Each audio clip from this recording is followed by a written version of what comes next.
Welcome to Turn a Page, the official comic book club for Nerd Initiative. Each week, the NI Bullpen will be covering the world of comics, talking to creators, deep diving into some fantastic stories, and much more. Now let's hand it over to the team and turn a page.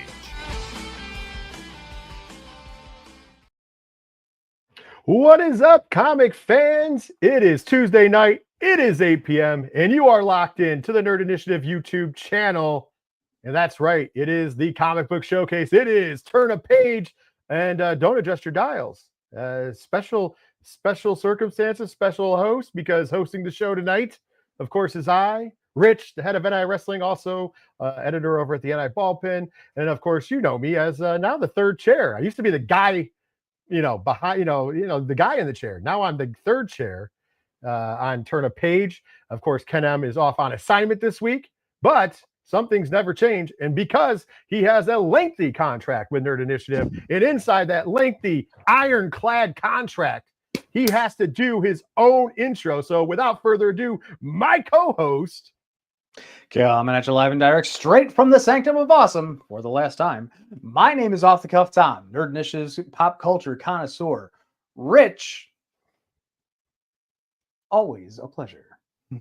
That's right. I mean, here we are. We're kind of flying solo. First time on a new platform. That's a little behind the scenes there. And on top of it, first time in a while where we are not chatting with a creator this week.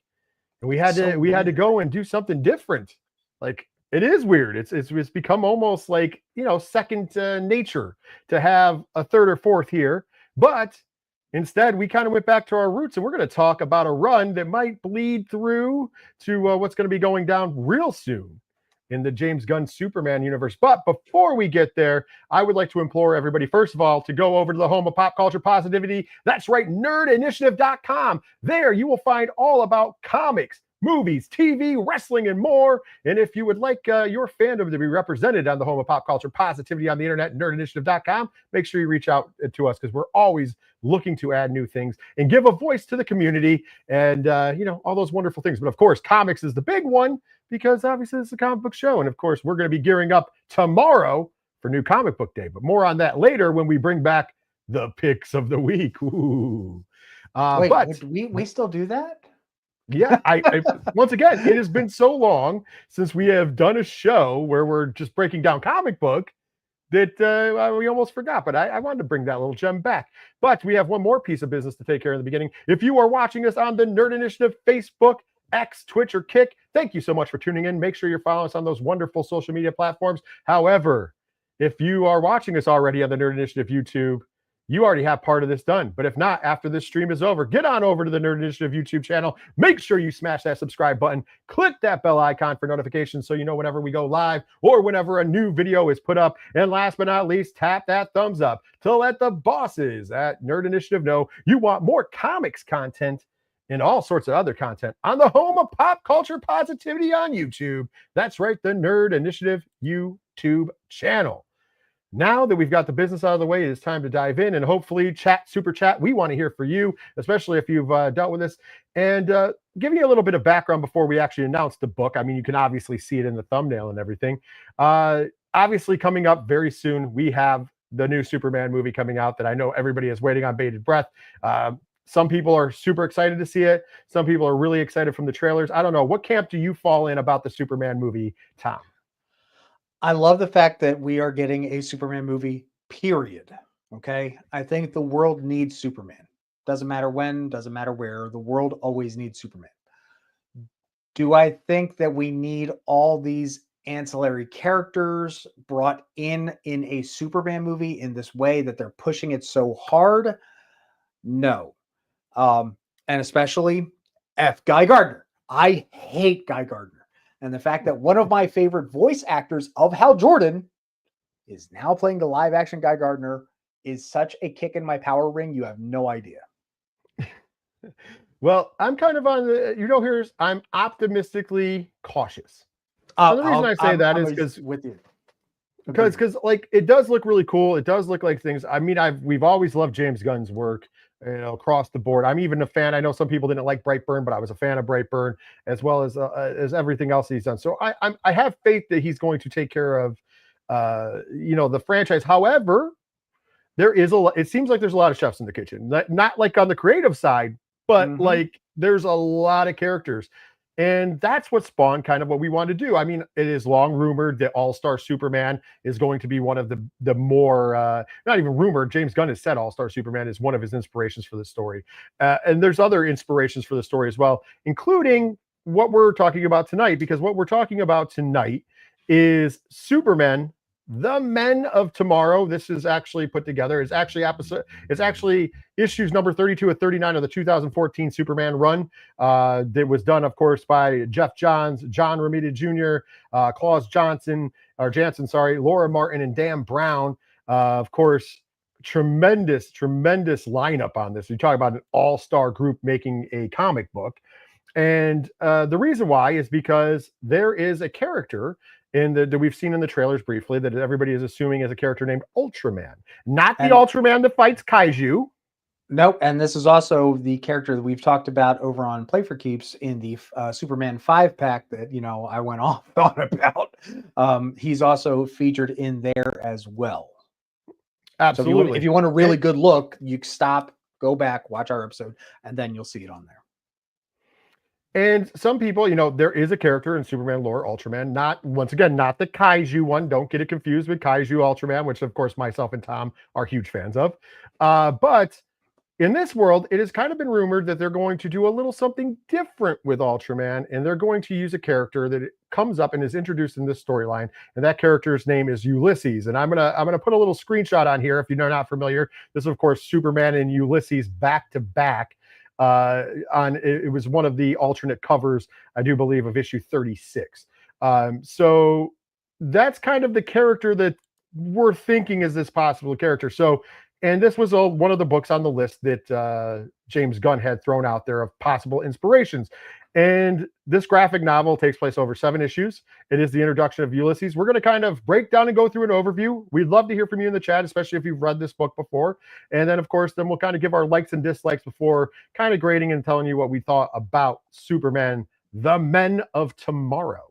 And let's kick it off. Let's just start with the overview, Tom. And this opens up. We get to meet a very 2 scientists who are very panicky because something is going on in their laboratory, and they have a young child with them, and they're really kind of fearful for the child. And what we find out is that some kind of virus has crept into this dimension from another dimension, because they're messing around in alternate dimensions.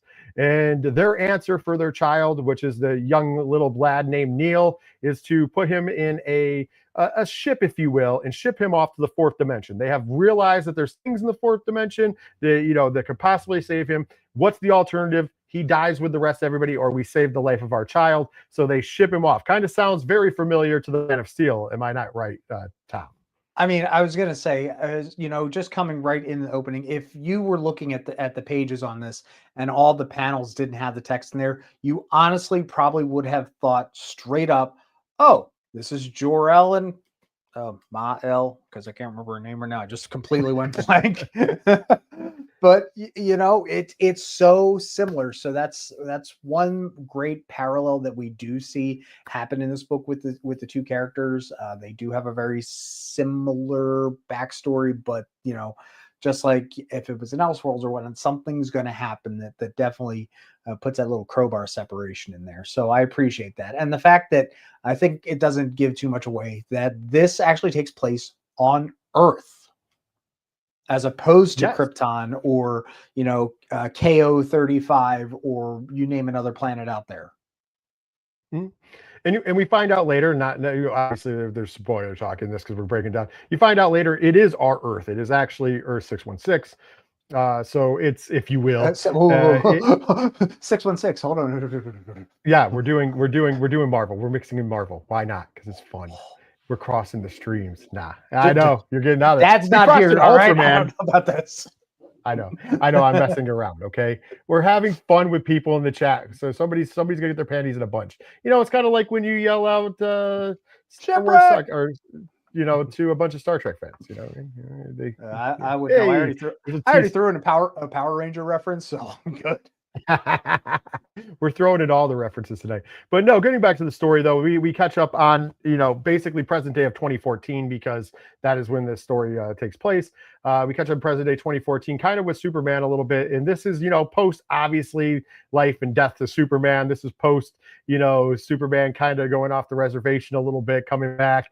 This is kind of like him. It's weird in the comics. It's kind of like, I like to say wandering Superman, because Supes is not, currently working, he's not being a reporter. He's kind of trying to really kind of find himself, if you will. Like, it's weird. Like, he's bachelor Superman, but he's not like dating. He's just kind of trying to find himself. I don't know.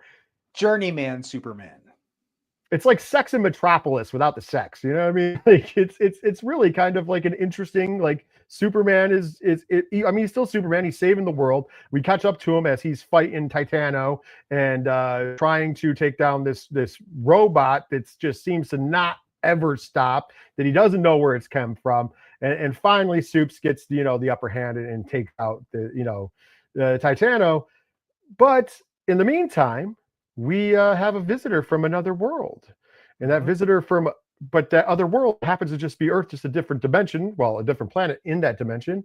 And that, of course, would be now going by the name of Ulysses, which was the name of the research. It's our young man, Neil, who is now no longer a young man. He is a spry young lad that is very, very jacked and very muscular, because it appears that his trip through the dimensions has given him some kind of powers. And those powers are kind of like Superman's. They're kind of gigantic and big and powerful. So one thing we do want to take away from this, folks, is we know very well in DC and how many times we've had to reboot because of multiverses. Okay, this is a completely separate dimensions. Multiverses are always layered on top of each other. The dimension idea, it's more, I'm going to explain parallel. Layer is a sandwich. All right, a dimension is just a sidestep.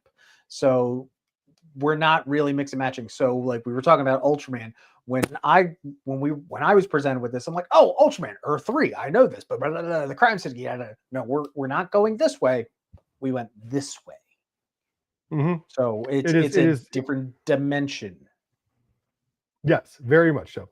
So shortly thereafter, we get a scene where Supes is doing his thing and against some really weird mechanical robot guys. And to save the day comes Ulysses, who nobody knows who he is. Now, I'll be honest, looking at this robot Titano, and then we see these army men looking things, if we're at this point, I honest to goodness thought at the beginning of this was all Toyman. It would make sense. Yeah, because I mean, it's robot toys, and then big, huge. I was thinking like King Kong or Godzilla kind of looking thing with the Titano. I wouldn't have thought Titano is in the large ass monkey. Yes, it was a little misleading. It was a little bit, but so Ulysses comes to save the day, and of course the bystanders are like, "Oh wow, there's two of them. Who is Superman's friend? Who is Superman's brother? Who is because they don't know, so they kind of just go to town as tabloids do. And in the meantime, Clark, aka Superman, is trying to figure out who the hell this guy is as well. So that takes him on a trip back to the back to the planet. We're going back to Daily Planet. We're going to get your job back. Ooh. Well, not really. He doesn't want to get his job back, but that's not going to stop the editor-in-chief from saying, hey, boss, you're going to come back. But he had wrote an article while he was still a journalist going after this Ulysses research center. So kind of, Superman putting two and two together goes, hey, there's got to be some kind of tie-in with that in what's going on here. And they find out about this young kid, Neil. They find out about some of the doctors there. Basically it's, hey, if you do come up with a story, Clark, we get first dibs and you come back to work. And it's kind of like, okay, I'll do that as long as I get the information I need. And in the meantime, Ulysses tries to go and take a look around the world of our Earth, the Earth that he's from, but in a different dimension. And I love how he's just walking around like this Greek god, even though he's in regular clothes. And he gets a hot dog and he's just like, yeah, thanks for the hot dog. And the guy's like, you got to pay me. And then trouble breaks out. So, Superman has to come save the day as well. And we noticed some interesting things in this fight with the toy soldiers, that Superman, whenever he uses his heat vision, it doesn't work around Ulysses. And we find out that's because Ulysses, one of his powers is he can draw from other energies. He can get its signature. He can kind of mimic it, but he can also track where it's going. It's a very interesting kind of power, if you will. Tom, what do you think about this fight scene? How we find out about these powers and what we're finding out about the backstory of Ulysses so far? The power set I really enjoy because, in the 70, 80 plus years of comic books now, we're always rehashing things. And the fact that we've got, a completely new type of energy manipulation really lent itself. And the fact that even, Clark Soups is a solar battery, but the fact that Ulysses is a battery for all energy really was a neat play on it, and I appreciated it. It's if we're gonna do something new and do it well, and this is a great example of it. So we find out the motivation here after the fight because Superman has to have a heart to heart with Ulysses. Like, hey, you can't be going out, you can't be doing this. You're running into things and issues and problems. We can't have these things happen. So we find out the motivation on the surface for Ulysses to come home is to look for the planet where his parents died and to save this world because we have this big bad out there who is now targeting Earth to destroy it because he's upset that Ulysses was the savior of this wonder world. So therefore, the great world. Yes. It's a utopia. It's a world where there is no hate, there is no fighting, there is only peace and love, if you will. So it's a perfect utopia. And this cleric is upset that he couldn't get his hands on it because we're told by Ulysses he is the basically Superman of that world. So he's going to come to his Earth home where he was originally from and destroy it. And mind you, at this time, Ulysses says, but my parents are long gone and everything else, but I just couldn't stand to see the world of my parents go away. And that's when we find out his parents aren't gone. His parents are still very much alive, and Superman actually takes Ulysses to go see his parents after having a small talk with them to know that their son is back. And we have this really heartfelt moment in the middle of this arc where Ulysses sees his parents for the first time, and it's a beautiful moment. How do you feel about this emotional, like literally, it's in the middle of this arc, we get this just emotional surprise, and also I thought it was really humanized, not just Ulysses, who is he is a human from Earth, but he's from another, he's been in another dimension for most of his life, but also humanizes Clark even more, as we know Superman is not of our world. I think what's great is that it does show Clark's humanity because he's taking everybody into consideration. The big thing that I got out of it is the fact that knowing where Clark is in his life journey at this point, having died and come back to life, lose his job, being aimless, the nomad Clark, but the Superman, he doesn't have anything to tie him down. So having that familial bond, or even if it's once removed, because it's Ulysses' family who says that's all right, you're part of our family now just because you've done this, really just gives Clark that emotional weight that when everything happens later, it just is it really is, it's a kick. Yeah, there's a sweet moment where Neil's parents even tell Superman he's part of the family, and that's kind of nice because at this point, like you said, he is really a nomad. He is really he has nothing. He has no one. In a lot of ways, this is kind of like that era of Superman. In the meantime, because being that gone from the planet, all of his friends are kind of gone. Lois is dating some other guy, as we find out, and Jimmy Olsen is just trying to duck and dodge his criminal parents billions of dollars, while at the same time trying to make it as a freelance photographer, and of course never getting the proper shot of Superman, never. So as we go on now, we find out this is where we get the really breakdown of what Ulysses' power is about, finding signatures, because he says that, hey, your signature is how I found where you were when you went to the Daily Planet to find out about me. That's how I found you, because I can consider your signature. So I have this piece of material that came off of one of those toy soldiers. We can use that to try to find out where it came from. And this leads them to a very interesting villain, the Machinist. And as they get to this Machinist, though, and there's a little fight and struggle where we get to see these like robotic ticks that try to take over Ulysses and also at some point Superman. Ulysses, when thinking Superman's in danger, gives a nice little blast and does something that Superman doesn't normally do, and that is it looks like he actually offs this machinist, which we find out isn't the machinist at all. It is just a guy in the box who's in a mask who has also been infected with one of these robot ticks that, as Superman will explain to Ulysses, the man was already dead because the tick had already burrowed so far into his brain that he was already gone. So he didn't kill him, but he also forewarns him, hey, here we don't do that. So like this was kind of an interesting thing, seeing Ulysses kind of be a hothead in a way, although yes, his motives were pure. He was trying to save his new friend Superman, his brother Superman, if you will, but still he went around to things. When this is heating up and then we find out the machinist isn't really there, the machinist is somewhere else. What are your thoughts going on now as the story kind of gears up a little more? It gives me the same type of Supergirl vibes and even a little bit of Spider-Man vibes, because remember, Kara came to Earth and she was 13. So she had to learn, as soon as she hit Earth, she got, had to learn how to depower herself. Clark was able to grow up with his abilities. So this is the same kind of idea, on par with Ulysses. It even, like I said, gave me Spider-Man vibes because, great power comes great responsibility. So, we don't kill. And yet you went straight to that point. You didn't assess the whole situation. And it's not like this dude knows how to be a hero or know all the, et cetera, that comes with being a hero, at least on our Earth.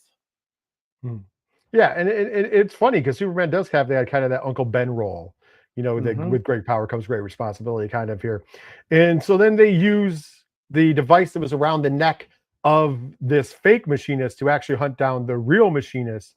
And that's really where the story kind of goes the next level, because we find out that the machinist is really not the guy who is behind everything. He's more of a pawn as well, because there is a puppet master behind the scenes orchestrating all of these events. Ulysses coming back from the dimension, putting Superman through a series of tests, if you will. And as we're getting on, that person stays in the shadows really for the remainder of this arc. So we're not going to dive too much into that because that's going out. But it kind of gives you now this sense that there's this bigger picture and bigger story going on in this world as they're trying to save and get past things. And this is right before we're going to hit the big curveball here in a second, Tom. So as we're watching this, as this is going down, finding out that there's this puppet master in the background, what are your thoughts in the story at that point? Save Martha. Martha. Why'd you say Martha? That's his mother's name. Not knowing the context of what was going on in the DC verse at this point, I had no clue. And you'll see this character, this very, Grim Reaper looking, the ferryman looking character, and you don't know who it is. It's going to lead into the next big, huge arc in DC, which I believe was the Convergence arc. So we're not going to give too much away, but it's a very creepy character, especially the fact that the way that I perceived it in the panels, it was almost like an old Doctor Who thing that they did with Amy, where, they were sliding panels open randomly in the universe to look at things and then come back. Like, it was very like you're looking at the world through a bubble or, through a lens. So I liked that. But yeah, it really just, it takes you out of the scene for the moment that someone else is looking at the scene from outside the box. It makes sense in my head as I'm saying it. So it's at this point that Ulysses kind of takes a look around, and after doing all these things, loses faith in humanity and basically says, hey, you know what? The humans and humanity is kind of doomed. And Superman goes, no, we have to do the hope and make sure everybody's coming through. And he's like, no. Like, this place is doomed. There's no sense in saving it. So what I'm going to do is I'm going to bring these arcs from my world, and we're going to transport 6 million people, because only 6 million, we can only house 6 million people on my planet, and I'm going to take them there. If you're tired, if you're sick, if you're tired of everything that's going on here at Earth, come to these arcs. Come to these arcs that I'm setting up in these cities. We're going to take you to a better place, a utopia where you can be free and where you can be cured of all illnesses. And yeah, this place is just doomed. But in the meantime, he goes and sees his parents and tells them, "You're not coming. I don't want you to come to this utopia," which is kind of strange. And it also kind of rubs, and it also kind of rubs Superman in a really bad way, because Superman's like, wait a minute, you love your parents, you just found out they're alive, but yet you don't want to bring them to this utopia? So Superman, this is where he's getting off. And as the people are trying to get in line to get shipped up onto these ships, and of course the aliens from that planet are here, and it's kind of an interesting, the Great World, right? I love how they just called it the Great World. So Superman kind of confronts Ulysses on this ship, and we find out that Ulysses hasn't been exactly honest. He didn't know his parents were still alive. He thought that they were, you know what I mean? So he had come to Earth because we find out the Great World has one problem. And that problem is that its core needs power, and that power powers every individual on the Great World. It gives them all the ways that they live for centuries, all of their energy. The planet pretty much provides all of it.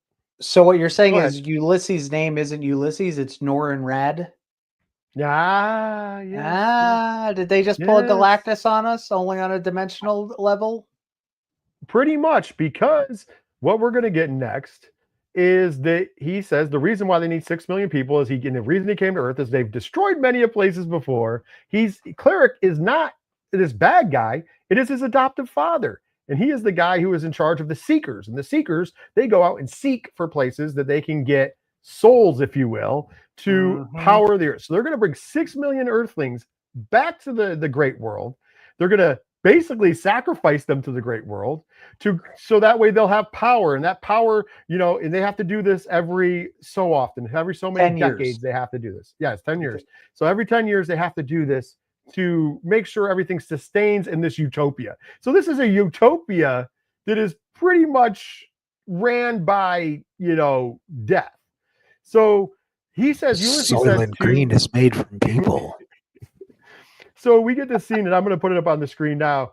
Basically, Superman's like, I'm not going to let you do this. And Ulysses is like, we're just going to lock you in this fake Kryptonian crypt right now. Like, that's pretty evil. He's like, the more you struggle, Superman, the more you will be hurt.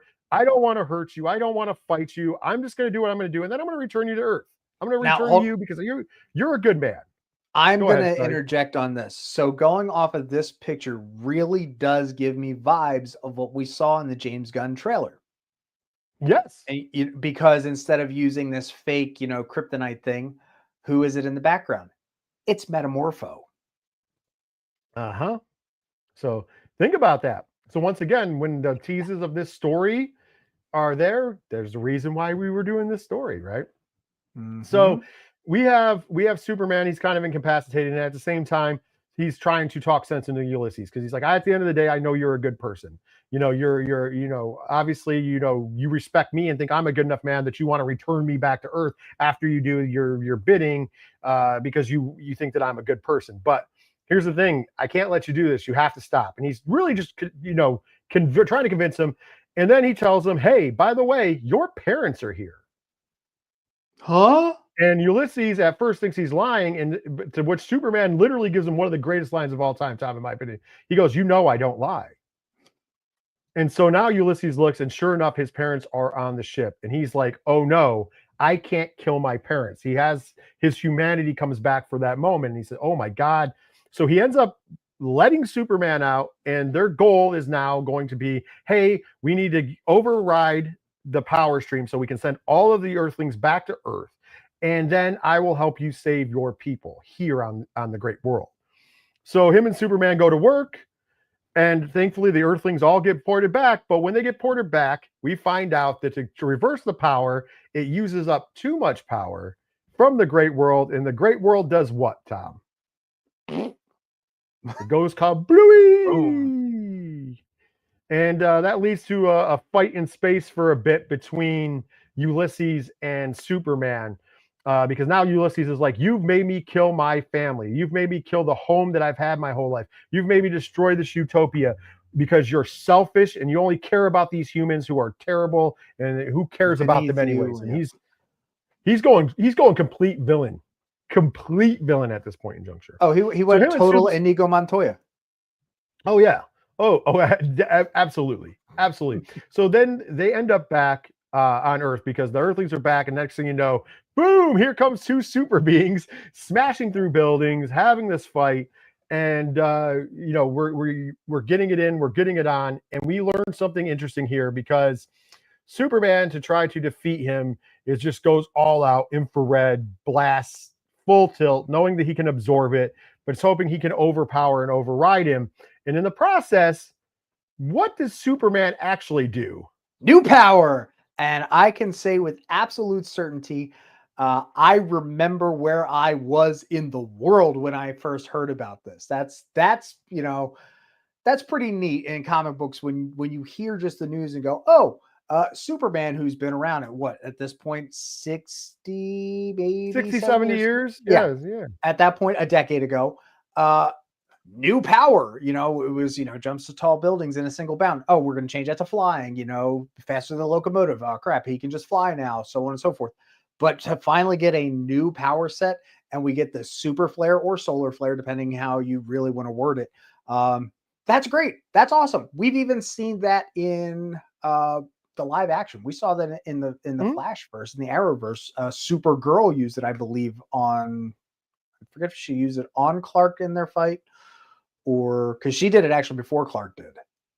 In the show. Yeah, in that line. So I love the fact that I finally got the chance to find out where it happened. I'm sitting in my little coffee shop and I'm saying, coffee. Solar flare. It's the Hadouken of Superman. I was gonna say it's the super scion of Superman, basically. Like for the Dragon Ball Z fans who might not know, this is just basically Superman makes himself go kablooey, and unleashes the force of hence why they call it the solar flare or super flare, but it's a solar flare because he unleashes the force of a solar flare in a controlled area, and it just kind of blasts out so much so that it disintegrates Superman's actual costume, his protective costume that he wears, because obviously his suit is protective. It just disintegrates it. He's found basically in his boxing drawers, ladies and gentlemen, and he is found by none other than, of course, Bruce Wayne, Batman. So he wakes up in the Batcave with Bruce and Alfred, and basically Bruce explains to him, hey, I thought we knew everything about you, but I guess you have another move. And if you get overheated and your emotions take over, your infrared lasers actually can make you explode into this solar flare. And it's he explains the power of it. And Superman kind of just goes, oh, wow. And Alfred comes back with a cape and says, sorry, sir, I couldn't get all the stuff out of the cape. And he's like, well, where's the, rest of my suit? And Alfred's like, before he could answer, Batman just goes, well, whatever's left is stuck to you. That's all. We'll let you borrow some clothes. And I love the fact that after all of this action, we get a little breath of fresh air.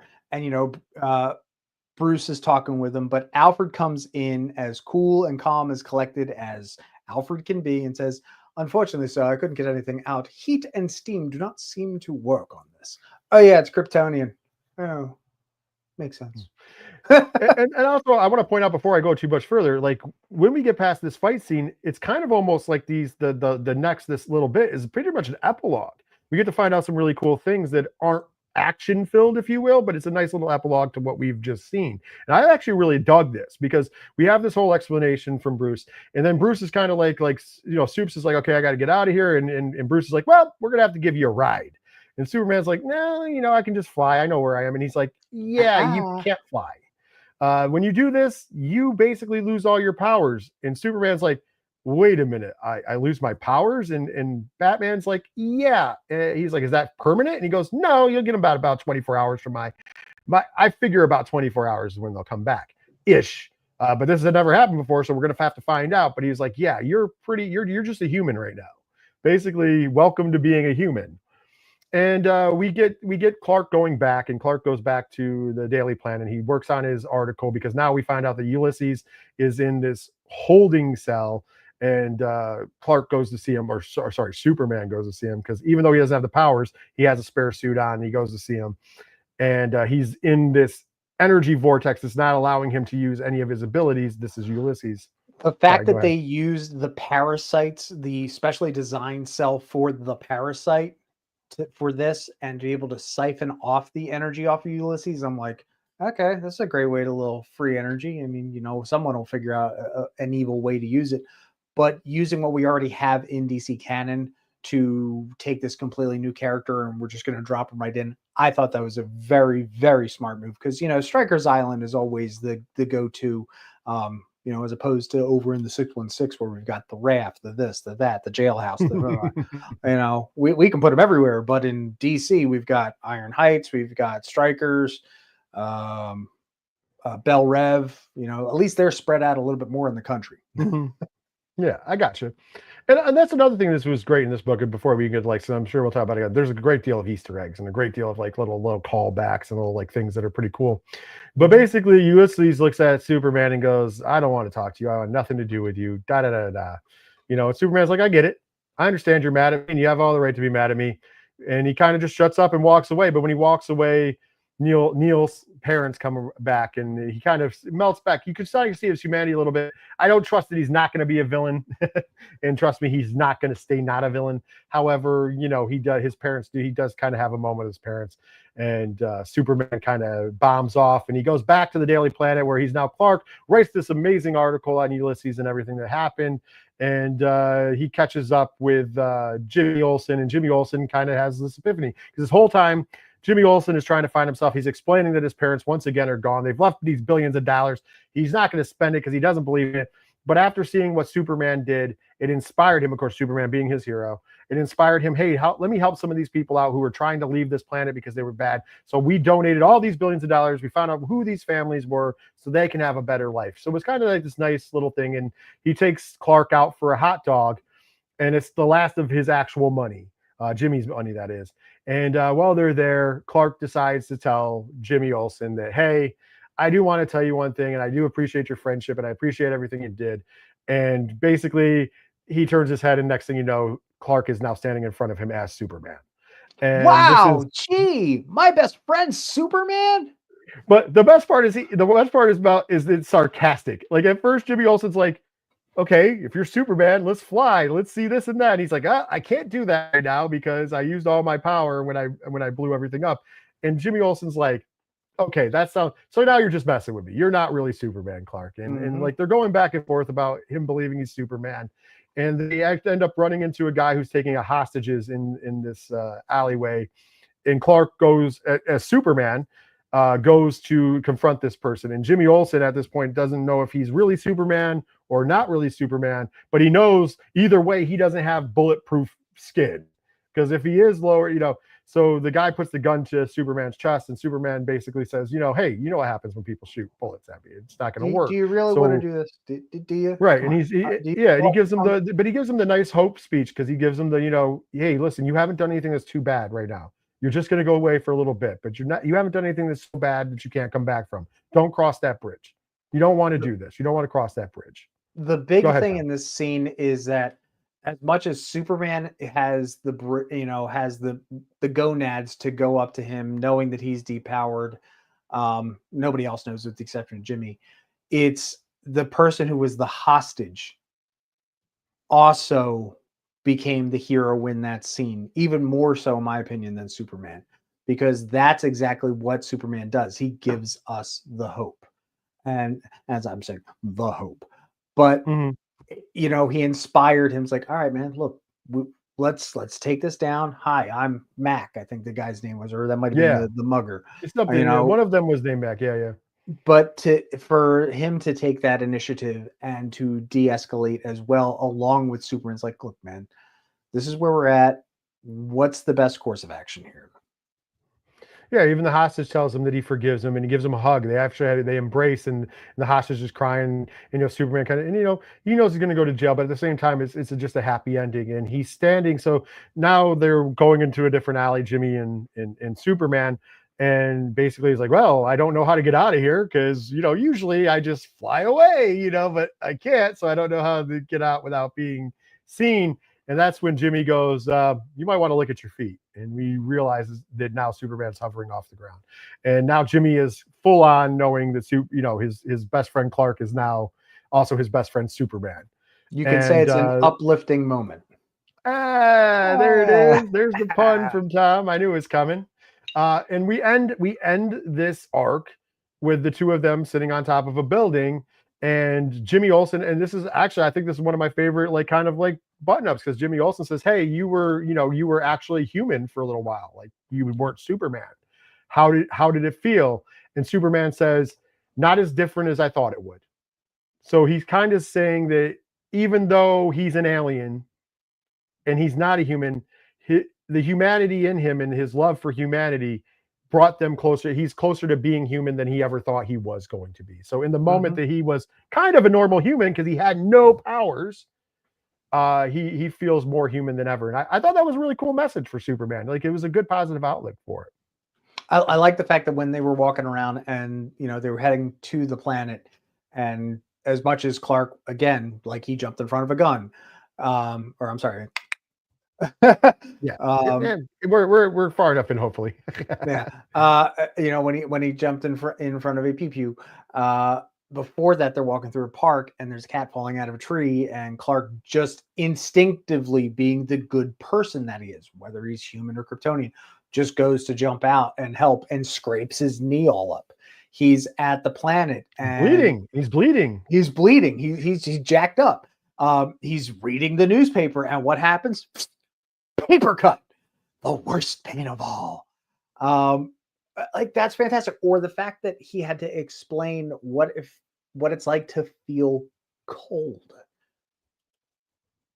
These are the things that you don't think of about Superman. It's like, oh, well, I'm in the Fortress of Solitude. Okay, well, I guess he can just deal with the fact that it's so cold up there.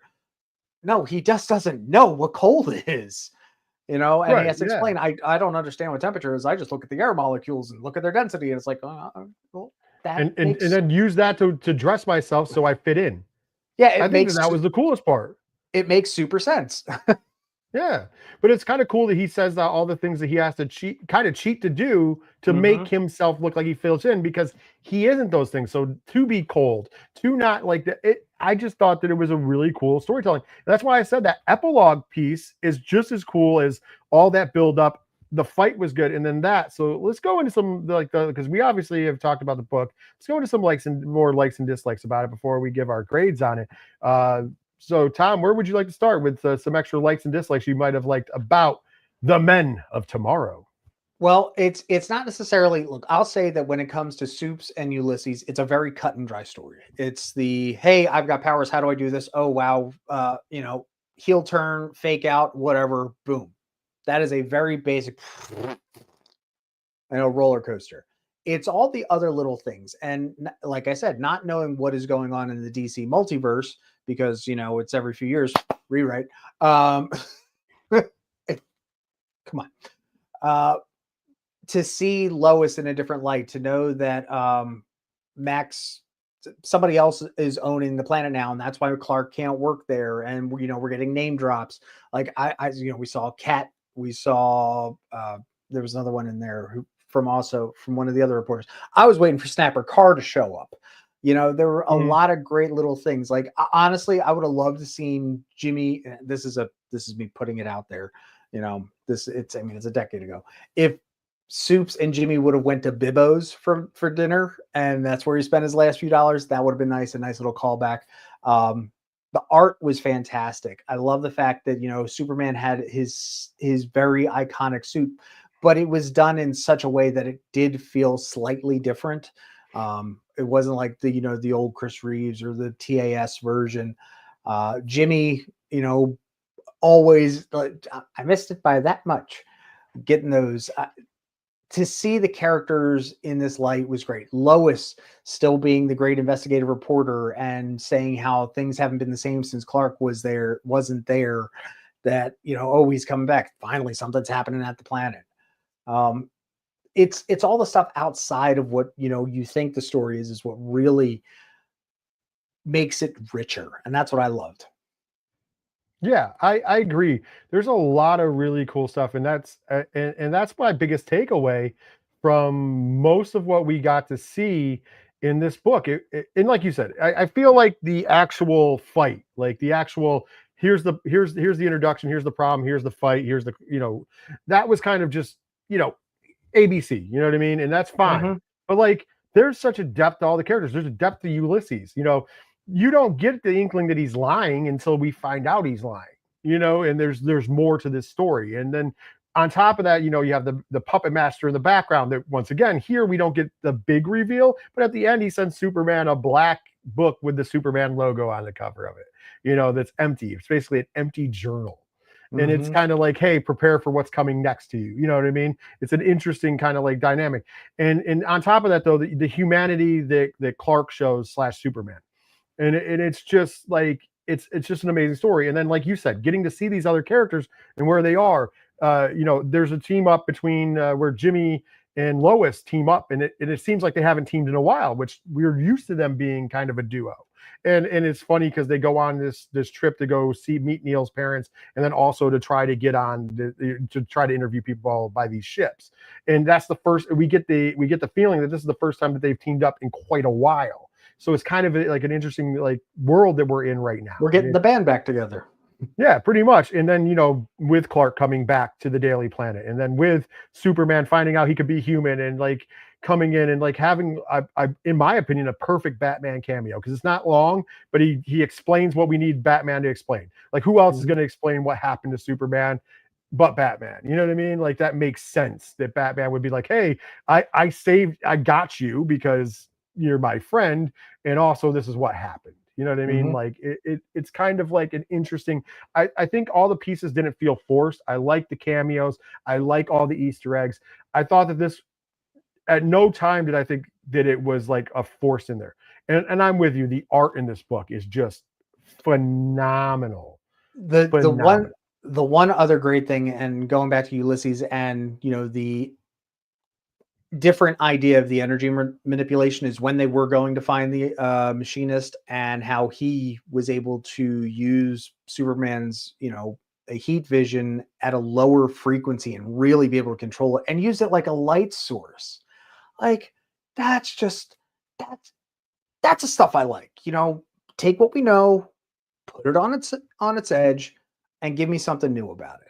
I like that. The other big one is that, yes, the action in the fight was good, but the biggest thing out of that whole fight is when they came back and you just see Ulysses and Supes, and all you saw was that black streak smashing through that building. And I'm like, oh crap, we're going there. As opposed to, solar flare, yeah, a quarter mile, however far that went. But the gravity of, hey, Metropolis could get completely messed up just right there alone on the introduction to the fight back here in our reality. That was like, oh snap, this is going to happen. I agree. I'm going to just throw it out there. I don't have too many dislikes for this book. I don't either. Like I said, it was an A, B, C storylines. They all fit and they all went. It was a very predictable thing. I'm not saying that's in a bad way. Like, okay, you set up and you did the setup, and you did, like, all I'm seeing is that roller coaster thing, we used to have in English class. Like, oh, I agree. And real quick, before we give our overall grades, I just want to throw it back on the screen. Here is the particulars of it. If you have DC Infinite, you can actually just type in The Men of Tomorrow, and there is a graphic novel form of this on there, which you can actually buy in comic stores as well, if you prefer to have actual hard copies. But on DC Infinite, you can actually get The Men of Tomorrow. It's issues 32 through 39 of the 2014 run.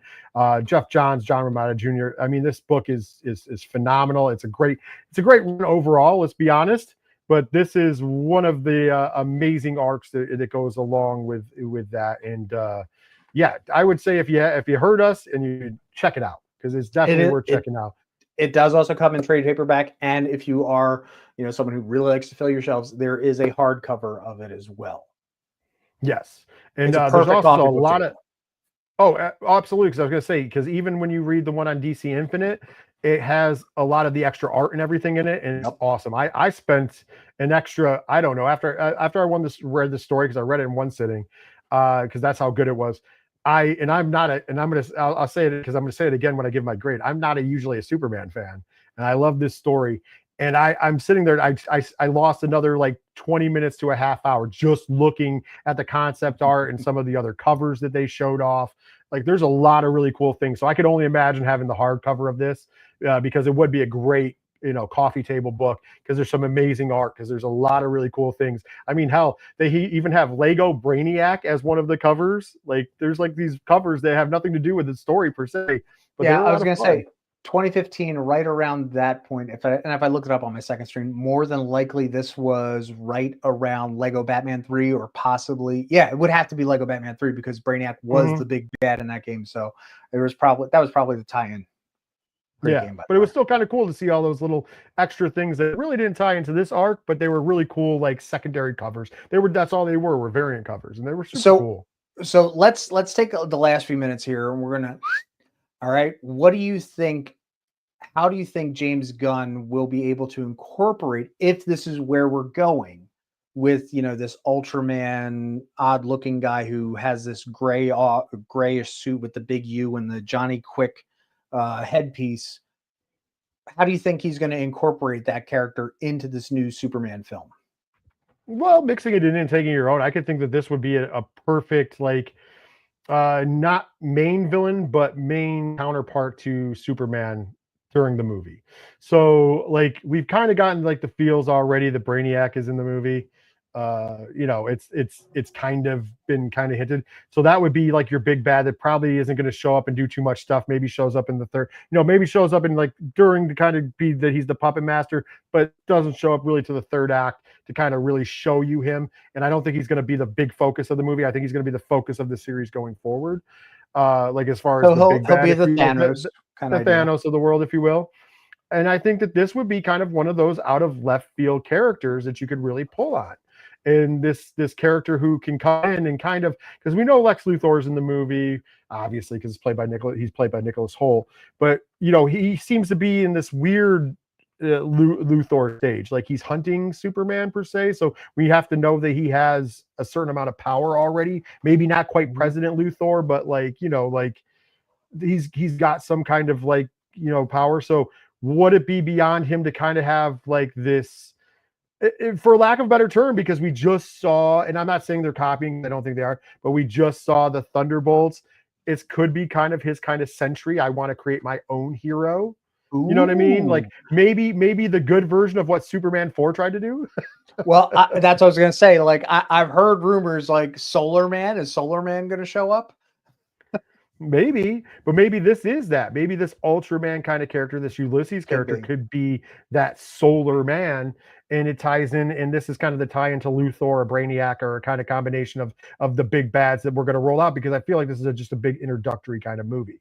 I will also say, as much as they are throwing characters into this because they just want to play with all the toys, the one thing I've picked up that I'm really looking forward to seeing in this film is Mercy Graves. The fact that they have immediately, and if you're not familiar, Mercy in the comic books, and they implied it back in the old animated series, is a cyborg, but the fact that with modern technology and everything, like, she's like super on nanotech cyborg, and I cannot wait to see how they incorporate that. And just like you see it in the fight scene in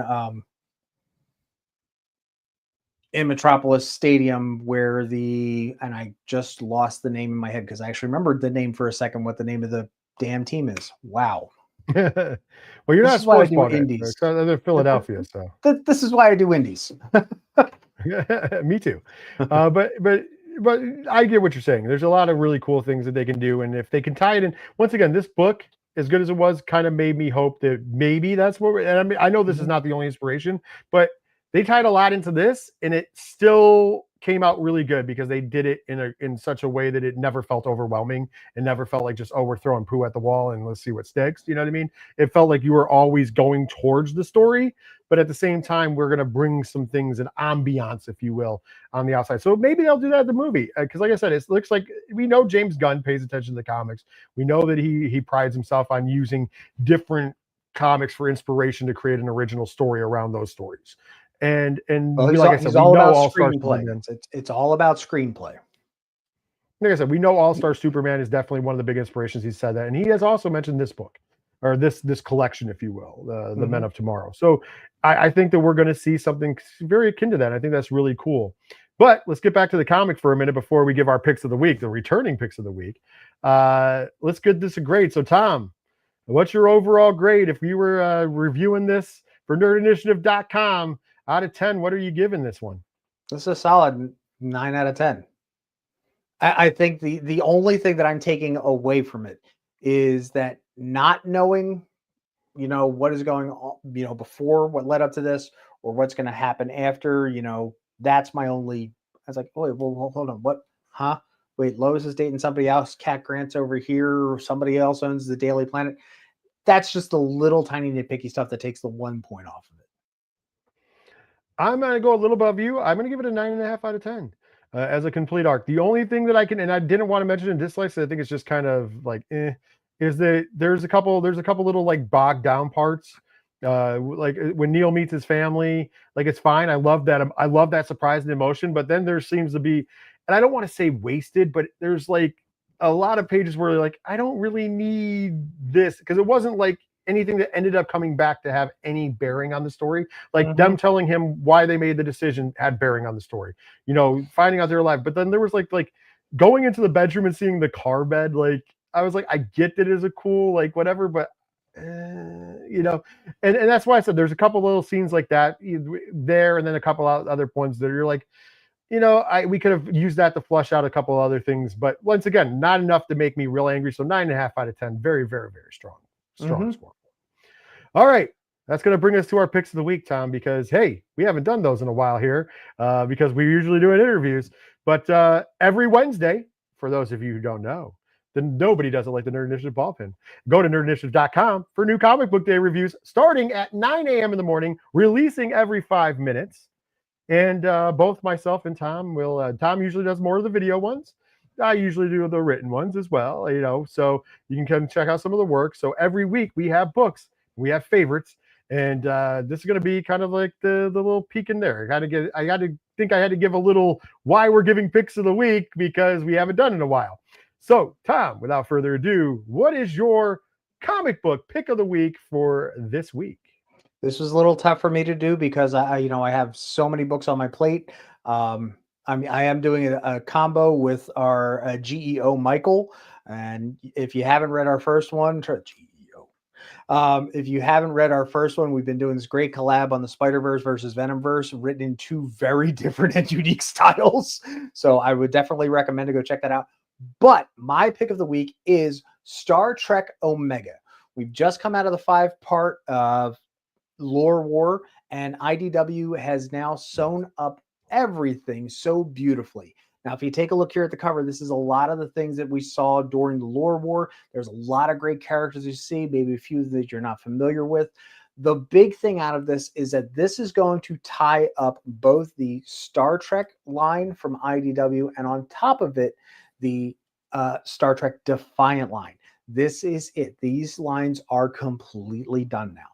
The other great thing about it is that if you are a Trekkie and you want to follow everything that's going on, there's a lot of great lore, for lack of better words, things that are dropped in. As a matter of fact, there's even something that ties into the Kelvin universe in this. Now, this is the main Star Trek continuity. So we're talking TOS, TNG, DS9, Voyager, every single other little anagram you want to use for Star Trek. But there's a nod to the Kelvin universe. There's a nod to TOS. There's a nod to this, that, and the other thing. Of course, with the grab bag that you have there on that main A cover, it's great. I want to see what they're doing next. IDW Publishing, trust me, this is a great book. but make sure that you read the lore war first, because if you just pick this up, you'll go, huh? And secondly, even though this came out of the Star Trek and the Defiant line, who this story is about really pulls at your heart at the end of the issue. And you don't see it coming until it smacks you across the face like a Ferengi tossing Latinum. Very good. I'll be honest. I was never a big Star Trek guy. My sister was a huge Star Trek fan, so I got to see it. But seeing the cover of that and seeing just like all the different characters that I am familiar with, all those characters, I thought that was really cool myself. I was kind of like, oh wow, that's cool that they've mixed in this whole universe, and you got a few, from right across the thing. So it's pretty awesome. Oh, Lord did some shady stuff across the universe, actually across universes. And this is the after effects of it. Much like you, I have a lot of stuff coming out. It was hard to pick one because I had a lot of good books this week. I mean, I'm reviewing Bug Wars. Bug Wars #5 came out. Super good book. If you haven't watched reading that, Jason Aaron writes it for Image Comics.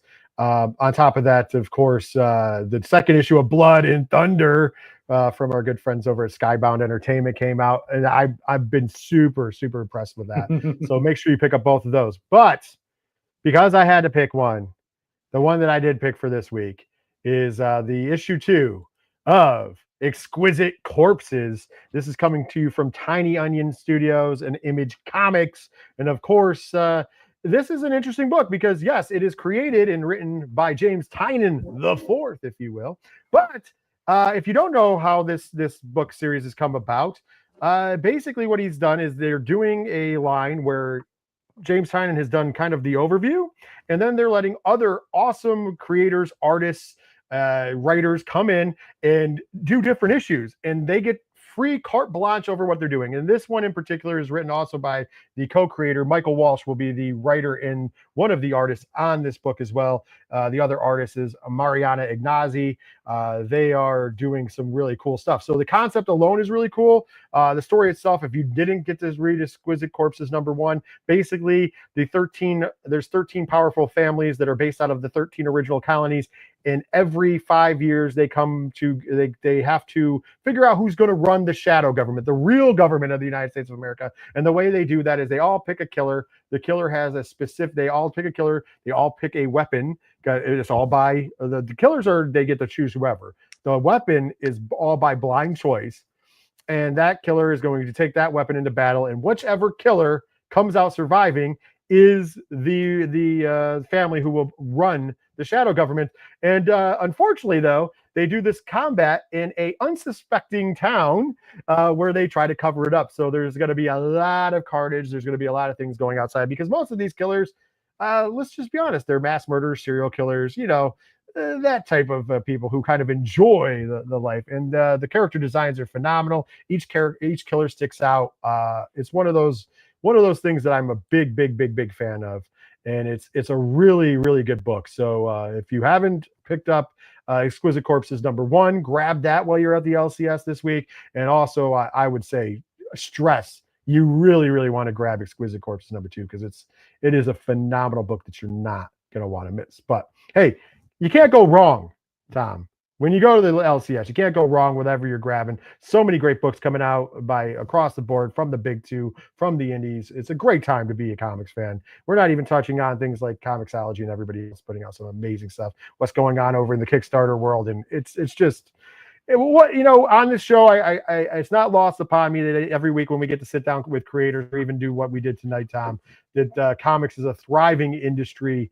And it's so awesome to see so many people doing so many creative things. And if you don't like superhero books, you don't have to like superhero books. You got great horror books like Exquisite Corpses. You have great action books and comedy books. I mean, I know a couple weeks ago I reviewed Free Planet #2, and that book is just I understand there's world building in every book, but that book is a real world building book. Like you're talking about socioeconomics, social geography, politics, human nature, and then there is an element of action in there. And it's kind of just this amazing, what would happen if you were really trying to build a utopia from the ground up. And it's kind of there's just my whole thing is there's a little bit for everybody out there. And I know you're a champion of that as well, Tom. Oh yeah, absolutely. Like Red Before Black, Phantom Road. I love the fact that we're in such a great space that there are two completely separate. We're not talking supers, but there's two completely separate GI Joe runs. So when you're us elder millennials, you remember Real American Heroes. So when you pick up the Larry Hama line, you're like, oh, I remember this, and then you go over here to Skybound's other side on Image. And then, oh crap, what are we doing over here? Because that's actually my other written review this week, done with our editor in chief, Ken. I get to there you share go. the digital space with the bait, in your face with the boss. The big kahuna, if you will. Mhm. Hey, listen, it's such a great stuff going on. There's tons of stuff. So no matter what you're Wait, into, I get both of them. I got the boss and the editor. Oh man, I hope I better hit spell check on that. you're pretty. Yeah, you better make sure that's up to par. Snuff. Although if you do miss something on there, you cannot blame yourself there. And of course, once again, I want to drive home the fact nerdinitiative.com starting at 9 a.m. tomorrow. And not because I'm doing it, I'll just put it out there. Exquisite Corpses #2 does start the day in the top 4. So it will be at the 9 o'clock a.m. slot for the reviews. So every 5 minutes thereafter, new reviews dropping. I know we have a ton of them coming out. We're scheduled. I don't know what the final scheduling is because that's being done right now. But as we came to air, we were scheduled pretty much till 11 o'clock, I believe. So that's a normal week for us. You know what I mean? It might even be considered a slow week for us these days. And of course, on top of that, make sure you're paying attention to the socials because we have all these great videos coming out that Tom has made and other members of the Ballpen have made as well. So you're going to want to check out everything we have to offer. Nobody does New Comic Book Day like Nerd Initiative. And I mean nobody. And that's not just bragging about it. It's just facts. You can't argue with facts. So with that being said, though, Tom, we have come to the end of our journey. We've come to the end of talking about Superman. So until next week, when we're back here talking of all things comic books on the Nerd Initiative YouTube channel, which you better subscribe to, click the bell icon, and of course, smash that thumbs up, do all those great things. Do it. Just do it. Until then, for myself and Tom, take care of yourselves, take care of each other's. And when you're wandering through that LCS and you're looking for a great issue to read, whether that is Star Trek Omega #1 or Exquisite Corpses #2 or any of the other great books you can check out at the Nerd Initiative website when we review them for New Comic Book Day, you know what? Well, go ahead. Hand off that issue to somebody who's looking for one and tell them, turn a page. I'm out.